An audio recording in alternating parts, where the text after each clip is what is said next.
Bongdaga National Park in Mauritania. 1.2 million hectares of shallow, grassy water. Plankton thrive here. Low tide reveals the abundance of food for birds. Over the winter, curlew sandpipers share this spot with over 40 other waterbird species, more than 1.5 million birds, spending their days feeding and resting until most of them depart in the spring for their breeding grounds. The national park and UNESCO World Heritage Site is a haven for people and wildlife. But like so many of the world's wetland ecosystems, even those protected by treaty, the park faces numerous threats, including unregulated human activity and rising sea levels from climate change.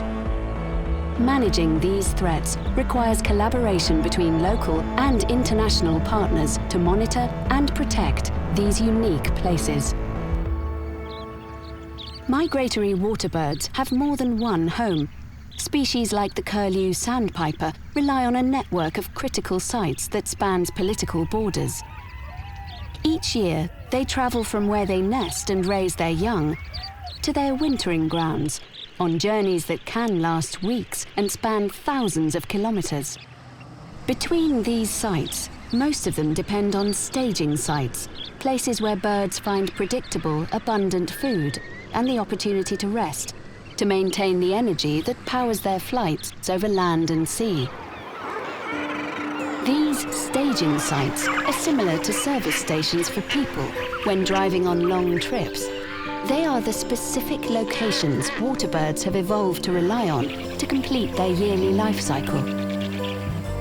Birds cannot survive without their intact network of critical breeding, staging, and wintering sites. Because of threats to their sites, curlew sandpipers, some of which travel 15,000 kilometers twice a year, have lost 50% of their population in the last 40 years. The migratory routes birds use to move between critical sites form the flyways of the world. One of these is the African-Eurasian Flyway, a massive collection of networks stretching from the Scandinavian, European and Russian Arctic to temperate and tropical regions of southern Africa. Within this flyway, over 250 bird species dependent on wetlands for at least part of their annual cycle, like the curlew sandpiper, the ruff, the Damara tern and the black-tailed godwit, pass through 119 countries in Africa, the Middle East, Europe, Central Asia, Greenland and the Canadian Arctic archipelago. In 1995, the Agreement on the Conservation of African-Eurasian Migratory Waterbirds, or AWA, was created to protect these species and the habitats that are crucial for their survival. Sites that ensure healthy environments for birds and people. When these sites are in danger, species begin to decline. Like the curlew sandpiper, many waterbirds are showing population decreases in parts of Africa, Central Asia and Europe.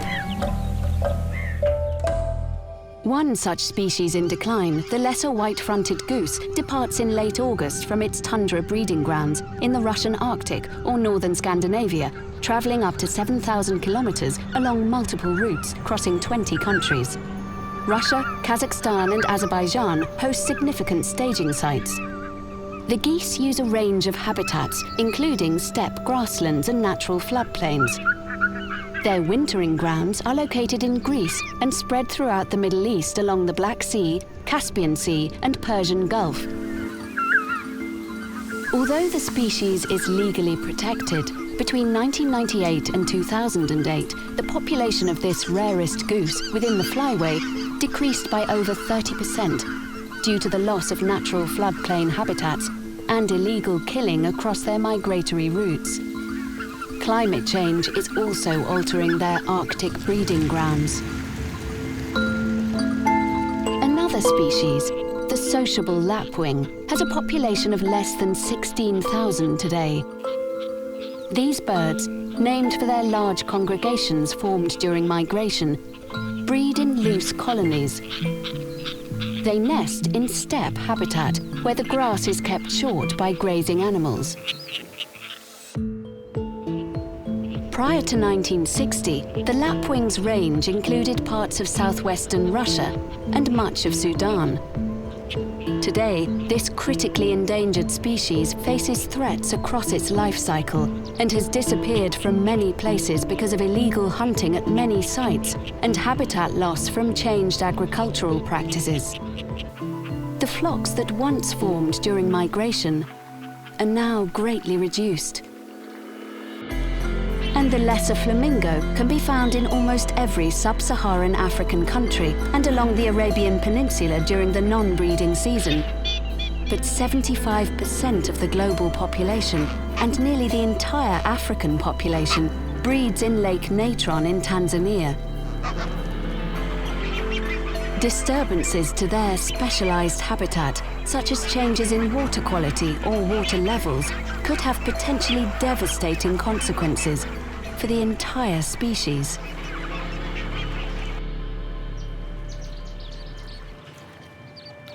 Information from across the flyway for birds like the curlew sandpiper, the lesser white-fronted goose, the sociable lapwing, and the lesser flamingo exists because of international cooperation. This information is translated into action at the local level, where community members work together with people from conservation and science to protect and sustainably manage individual sites.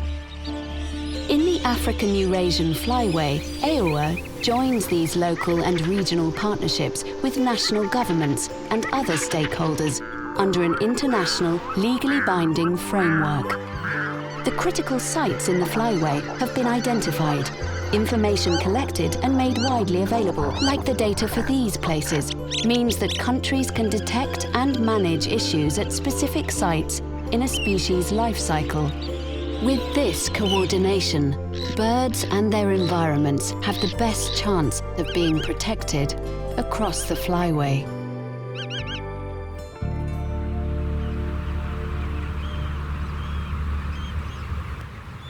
Southeast England, October. More than 60,000 red knots spend the winter at a site known as the Wash, after finishing their breeding seasons in Canada and Greenland.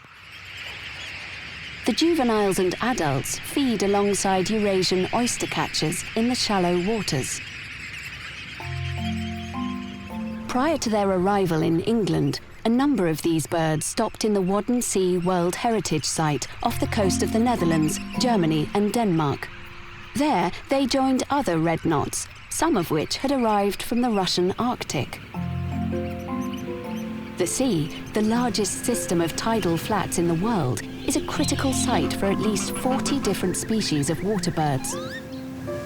Red knots chase the tide. The mud here is filled with small shellfish that the birds consume. Many red knots will winter here. Those from the Russian Arctic will fatten up to prepare for the journey to the Bong Daga in Mauritania and the Bijagos archipelago off the coast of Guinea-Bissau. The roughly 88 islands and islets of this UNESCO Biosphere Reserve are home to a mix of habitats, including forests, savannas, mangroves, and intertidal zones. Red knots join 94 other species of waterbirds at a place that has been protected by the local community and conservation organizations. Together, they are ensuring the land remains as productive for wildlife and humans as it has for thousands of years. Waterbirds, including red knots, have evolved over millions of years to navigate the hemispheres and to traverse them in unimaginable feats of endurance. They are not equipped to cope with rapid change, but they will remain safe in places like the Bijagos archipelago, so long as these sites remain actively protected by people.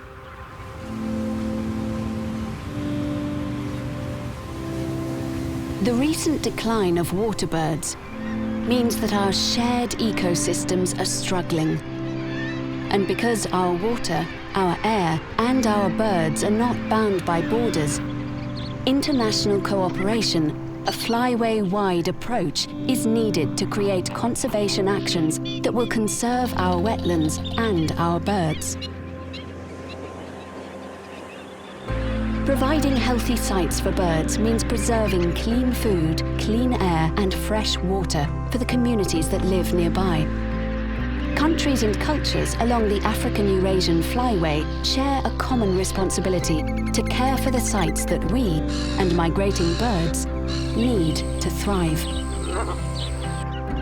Please join ongoing efforts to ensure the continued protection of our waterbirds and the stepping stones we all call home.